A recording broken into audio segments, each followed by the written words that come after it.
जय श्री राधा एवरीवन। आप सभी का दिन शुभ हो। आज दिनांक है 11 अक्टूबर, दिन है शनिवार। आज कार्तिक मास के कृष्ण पक्ष की पंचमी तिथि है। पंचमी तिथि आज 4:43 पर समाप्त होगी। आइए सुनते हैं कार्तिक मास महात्म्य के 5वें दिन का अध्याय और कथाएं।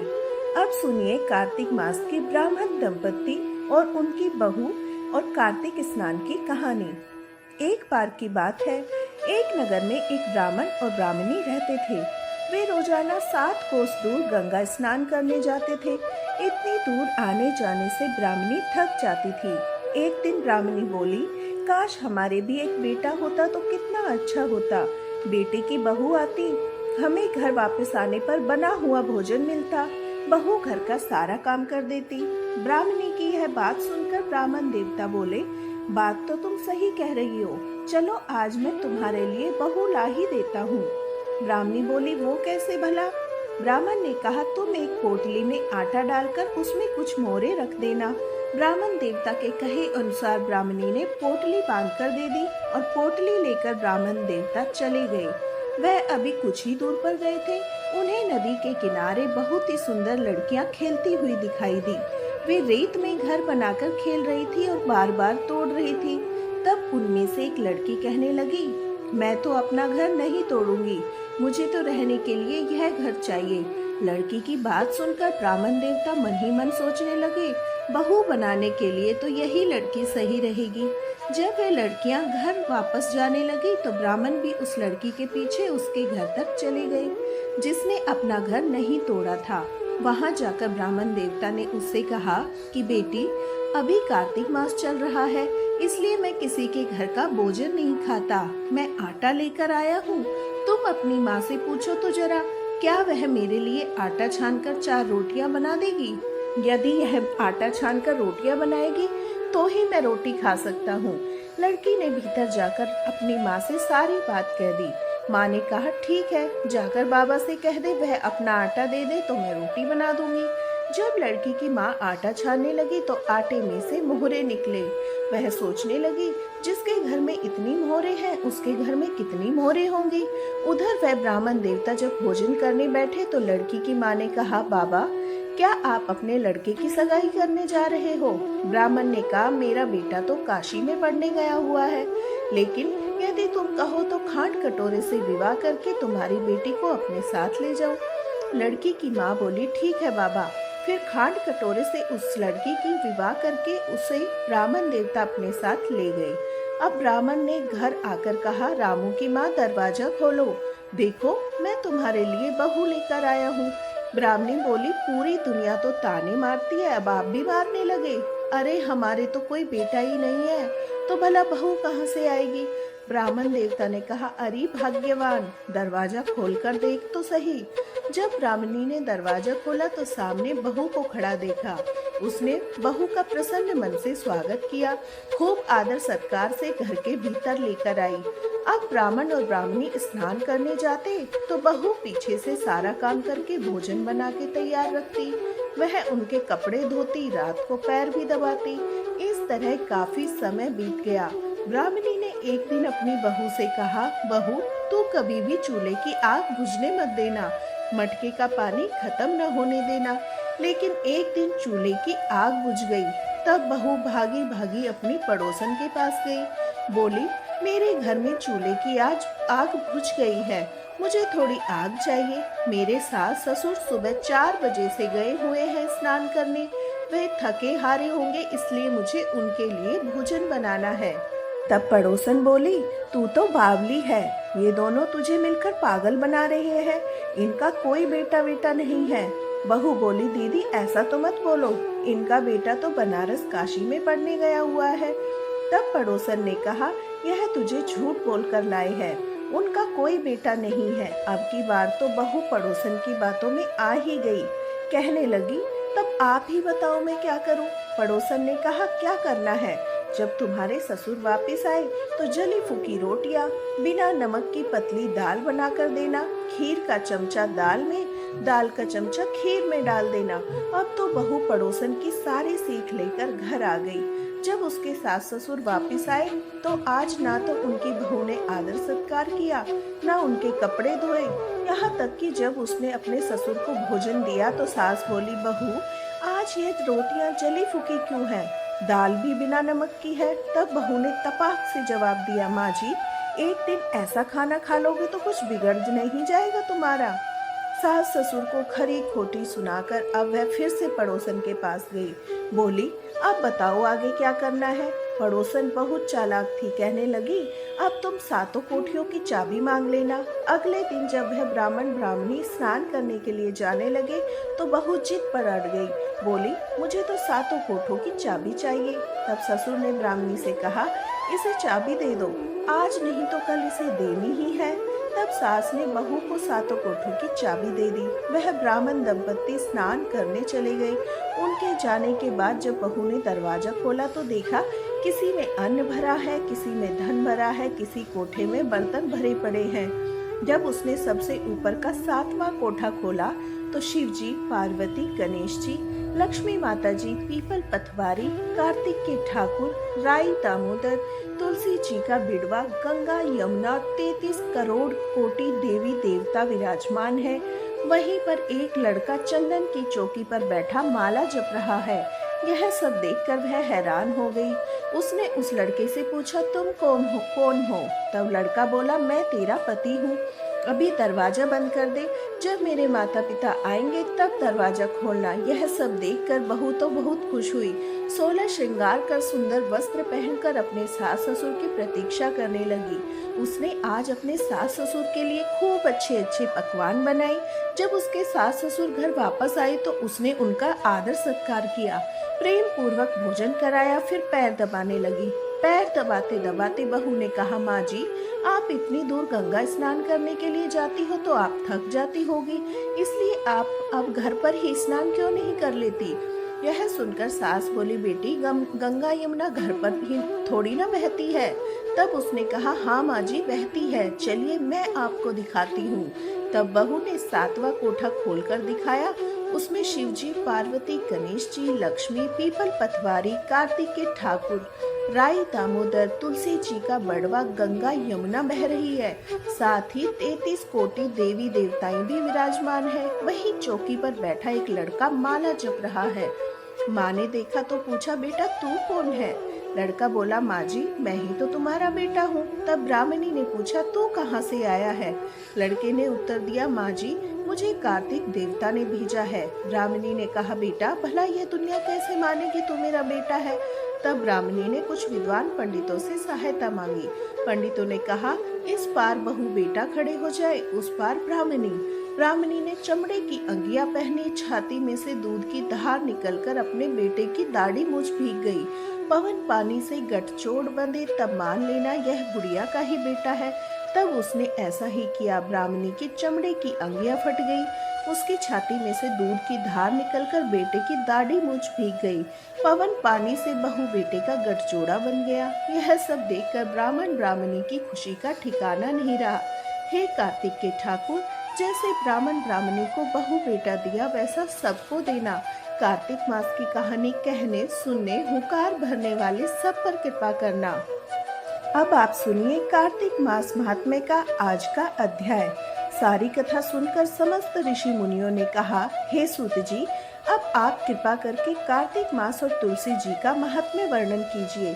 तब सूत जी ने कहा, हे ऋषियों, जो प्रश्न आपने मुझसे किया है यही प्रश्न एक बार राजा पृथु ने देवर्षि नारद मुनि से किया था। जो उत्तर नारद जी ने महाराज पृथु को दिया था वही आज मैं तुम्हें सुनाता हूँ, सो तुम एकाग्रचित होकर सुनो। एक दिन राजा पृथु ने नारद जी से पूछा था, देवर्षि भगवान को तुलसी इतनी प्यारी क्यों है? आप कृपा करके इसका महात्म्य सुना दीजिए। राजा पृथु की बात सुनकर देवर्षि नारद बोले, एक समय देवराज इंद्र बहुत से देवताओं, अप्सराओं सहित देवों के देव श्री महादेव जी के दर्शन के लिए कैलाश पर्वत पर गए। जब वे कैलाश पर्वत पर पहुंचे तो उन्होंने बाहरी आकार भयंकर नेत्रों वाले एक पुरुष को देखा। तब देवराज इंद्र ने उससे पूछा, तू कौन है? शिव जी कहाँ है? इंद्र के कई बार पूछने पर भी उसने कोई उत्तर नहीं दिया। तो देवराज को बड़ा क्रोध आया। क्रोध करके इंद्र ने अपना वज्र उठाकर उसके कंठ पर मारा, जिससे उसका कंठ नीला हो गया। अब उसका कंठ तो नीला हो गया, साथ ही देवराज इंद्र का वज्र भी भस्म हो गया। इसके बाद उसकी आंखों में प्रचंड ज्वाला प्रकटी। उस समय ऐसा लग रहा था मानो यह ज्वाला इंद्र सहित सारे संसार को जलाकर भस्मीभूत कर देगी। ऐसी स्थिति देखकर श्री बृहस्पति और इंद्र आदि सभी देवता नतमस्तक होकर भगवान शिव जी की स्तुति करने लगे।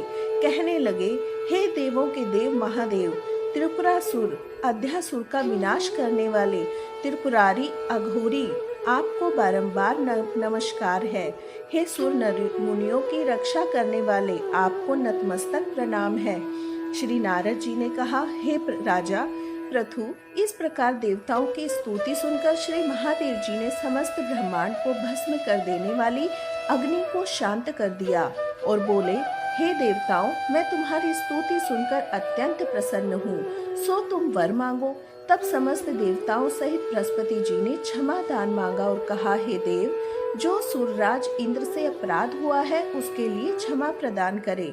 तब बृहस्पति जी की स्तुति सुनकर पुनः देवाधिदेव श्री महादेव जी ने कहा, मैंने इंद्र का अपराध क्षमा किया और जीवन दान दिया। हे बृहस्पति जी, आज से तुम्हारा नाम भी अमर होगा। तब श्री बृहस्पति जी ने कहा, हे भगवान, यदि आप हम सब पर प्रसन्न हैं, तो सूर्य राज की रक्षा कीजिए। सारे ब्रह्मांड को भस्म करने वाली अग्नि जो आपके तेज से उत्पन्न हुई है, उसे शीघ्र शांत कीजिए।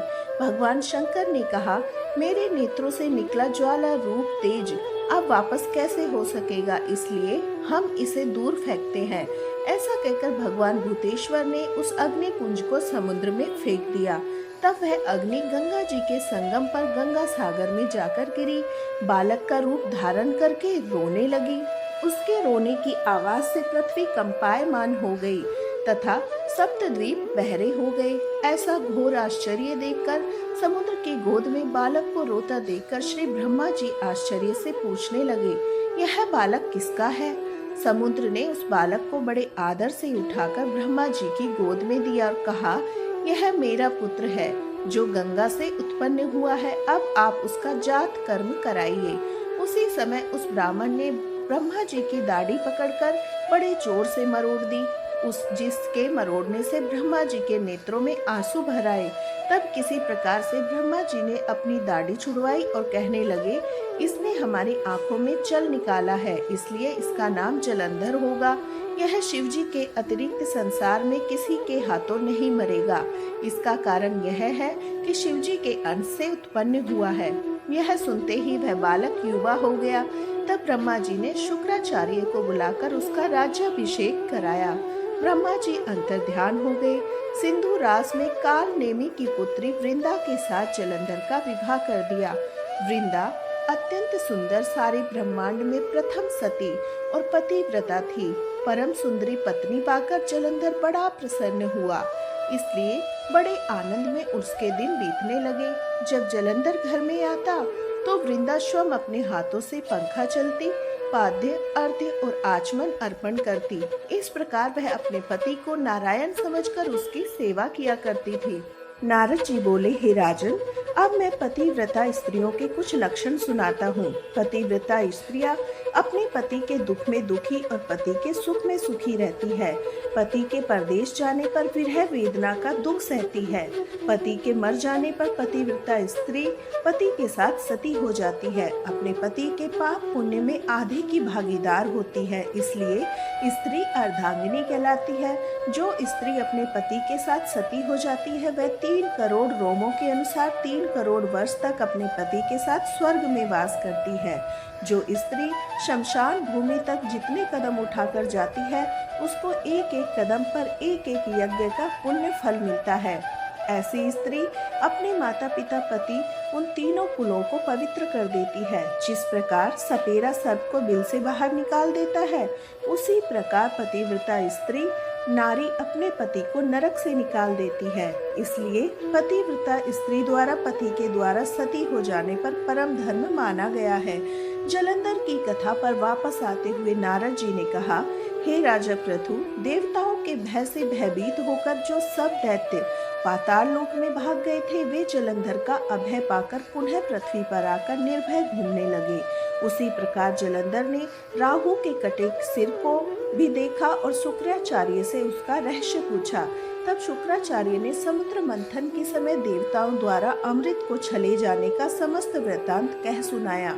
इस प्रकार अपने पिता का मंथन और देवताओं द्वारा दैत्यों का अपमान सुनकर जलंधर को बड़ा क्रोध आया।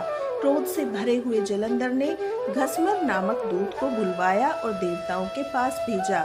घसमर ने देवराज इंद्र की सभा में जाकर अभिमानवश ना तो मस्तक झुकाया और ना ही नमस्कार किया, बल्कि गरज कर कहा, दैत्यराज जलंधर ने जो कुछ कहला भेजा है सब कान खोलकर सुन लो। उन्होंने कहा है, मेरे पिता समुद्र का मंथन करके जो 14 रत्न तुमने लिए हैं उन पर तुम्हारा कोई अधिकार नहीं। भलाई इसी में है कि वे रत्न तुम हमको वापस लौटा दो। दूत के यह अभिमान पूर्वक वचन सुनकर इंद्र भयभीत हो गए। विस्मय से बोले, समुद्र सदैव हमारे शत्रु दैत्यों की रक्षा करता है, इसलिए उसको हमने मत कर जो रत्न प्राप्त किए हैं उन पर दैत्यों का कोई अधिकार नहीं। दूत ने देवराज के ऐसे वचन सुनकर उसे वापस लौट जाने के लिए जलंधर को उत्तर सुना दिया। इसको सुनकर जलंधर को बड़ा क्रोध आया। देवताओं को जीतने का वह कोई उपाय सोचने लगा। उसने सभी दिशाओं में दूत भेजकर पाताल में संदेश देकर समस्त दैत्यों को बुला लिया। शुंभ निशुंभ को दैत्य दल का सेनापति बना दिया। उन्होंने दैत्य दल सहित नंदन वन में जाकर इंद्र की अमरावती पुरी को चारों ओर से घेर लिया। तब देवराज इंद्र की आज्ञा से देवता भी युद्ध के लिए तैयार होकर मैदान में आ डटे। अनेक प्रकार के शास्त्रों से दैत्यों और देवताओं में युद्ध आरंभ हो गया। दोनों पक्ष एक दूसरे को मार मार कर गिराने लगे। सब ओर रक्त की धारा बहने लगी। मरकर गिरे हुए हाथी और घोड़ों से पृथ्वी भर गई। जो दैत्य समर भूमि में मर जाते थे उन्हें शुक्राचार्य अपनी संजीवनी विद्या से जीवित करने लगे। उधर देवगुरु बृहस्पति द्रोणाचल पर्वत की दिव्य जड़ी बूटियों का प्रयोग करके देवताओं को दोबारा जीवित करने लगे। जब देवगुरु बृहस्पति द्वारा जड़ी बूटी के प्रयोग से देवताओं को जीवित करने का समाचार प्राप्त हुआ, जलंधर ने सुना तो उसने समस्त बलशाली दैत्यों को एकत्र करके आज्ञा दी, समूचे द्रोणाचल पर्वत को उठाकर समुद्र में फेंक दो। जलंधर की आज्ञा पाते ही दैत्यों ने द्रोणाचल पर्वत उठाकर समुद्र में फेंक दिया। फिर घोर युद्ध आरंभ हुआ। दोबारा प्रारंभ हुए युद्ध में बहुत से देवता मारे गए। तब देवगुरु बृहस्पति जी एक बार फिर संजीवनी बूटी लेने द्रोणाचल पर्वत पर गए, किंतु वहां पर पर्वत न पाकर देवताओं का संहार देखते हुए देवगुरु घबरा गए। व्याकुल होकर बृहस्पति देव देवताओं से कहा, शीघ्र यहाँ से भागो, क्योंकि यह दैत्य जलंधर के अंश से उत्पन्न हुआ है, इसलिए तुम्हारे मारे से नहीं मरेंगे। तब देवगुरु बृहस्पति जी की यह बात सुनकर सब देवता घबरा गए और भयभीत होकर भागने लगे। जब समस्त देवता 10 दिशाओं में भागकर छिपने लगे, तब देवराज जलंधर ने जीत के नगाड़े बजवाते हुए अमरावती नगरी में प्रवेश किया। देवताओं के भागे जाने पर इंद्र की राजधानी अमरावतीपुरी शुंभ और निशुंभ के अधिकार में सौंपकर जलंधर देवताओं का पीछा करने के लिए सुमेरु पर्वत की ओर चल दिया। इंद्र आदि सभी दैत्यराज जलंधर को अपनी ओर आता देखकर भगवान विष्णु की स्तुति करने लगे। वे नतमस्तक होकर विनीत भाव से बोले, हे मत्स्यकच्छ आदि अनेक रूप धारण करके अपने भक्तों के दुखों को मिटाने वाले हैं। हे सारी सृष्टि के पालनहार, संहारकार, शंख चक्र गदा और पद्म को धारण करने वाले प्रभु, आपको बारंबार नमस्कार है। हे लक्ष्मी रमणा, हे दैत्यों का नाश करने वाले पीतांबरधारी, शरणागतों के रक्षक, आपको नतमस्तक नमस्कार है। जलंधर नामक दैत्य से पीड़ित हम देवताओं के समस्त संतापों को हरने वाले चंद्र सूर्य 2 नेत्रों वाले, आपको नमस्कार है।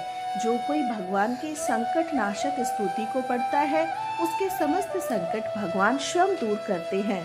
सो हे राज पृथु भगवान, देवताओं की स्तुति सुनकर और उनके महान दुखों को देखकर शीघ्रता से उठकर गरुड़ पर सवार होकर जाने लगे। तब श्री महालक्ष्मी जी ने पूछा, हे प्रभु, आप कहाँ जा रहे हैं? तब भगवान विष्णु ने उत्तर दिया, तुम्हारे भाई जलंधर के भय से भयभीत और पीड़ित देवताओं की सहायता करने जा रहा हूँ। प्रभु की ये बात सुनकर लक्ष्मी जी बोले, हे भगवान, मैं आपकी परम प्रिय हूँ, फिर आप मेरे भाई को कैसे मार सकते हैं? तब भगवान कहने लगे, शंकर जी से उत्पन्न और ब्रह्मा जी के वचन के कारण हम जलंधर को कदापि नहीं मारेंगे। लक्ष्मी जी को यूं समझाकर शंख चक्र खड़ग लेकर भगवान विष्णु जलंधर से युद्ध करने के लिए युद्ध भूमि में पहुंचे। उस समय बहुत से दैत्य गरुड़ों के पंखों के वेग से मारे गए। पवन से पीड़ित दैत्यों को देखकर जलंधर को अत्यंत क्रोध आया। वह स्वयं भगवान विष्णु के सम्मुख युद्ध करने को आया। उस समय जलंधर और भगवान विष्णु में घोर युद्ध हुआ। उस समय बाणों से आकाश ढक गया। भगवान विष्णु ने जलंधर के रथ का ध्वज, छत्र, बाण काट डाले, रथ के सब घोड़ों को मार डाला। यह देखकर जलंधर ने गरुड़ के मस्तक पर गदा मारी, जिससे गरुड़ देव मूर्छित हो गए।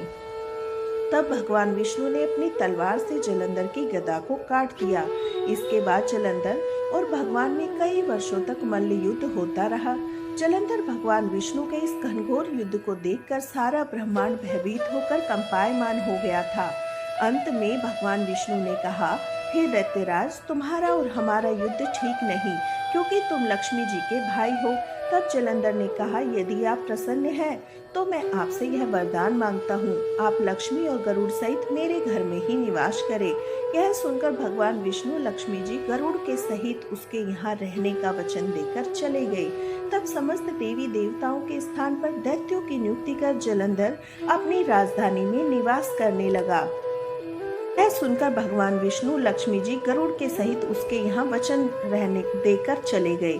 तब समस्त देवी देवताओं के स्थान पर दैत्यों की नियुक्ति कर जलंधर अपनी राजधानी में निवास करने लगा। देवताओं, गंधर्वों, किन्नरों आदि पर जितने भी रत्न थे वे सब छीनकर उससे अपने अधिकार में कर लिया। शुंभ को शासन के लिए पाताल लोक में भेज दिया। वहां पहुंचकर निशुंभ ने शेष आदि नागों को वश में कर लिया। इस प्रकार जलंधर देव, यक्ष, किन्नर, गंधर्व, मनुष्य सबको अपनी प्रजा बनाकर पुत्र के समान धर्म की रीति से उसका पालन करते हुए समस्त त्रिलोकी पर शासन करने लगा। यह कथा सुनाकर नारद जी ने कहा, हे महाराज प्रथु, एक समय भगवान का दर्शन करने और जलंधर का वैभव देखने के लिए हम भी उसकी राजधानी में गए थे। हरे कृष्ण। कार्तिक मास महात्म्य के आज के अध्याय में बस इतना ही। इसके आगे का वृतांत आप सभी अगले अध्याय में जरूर सुनिएगा।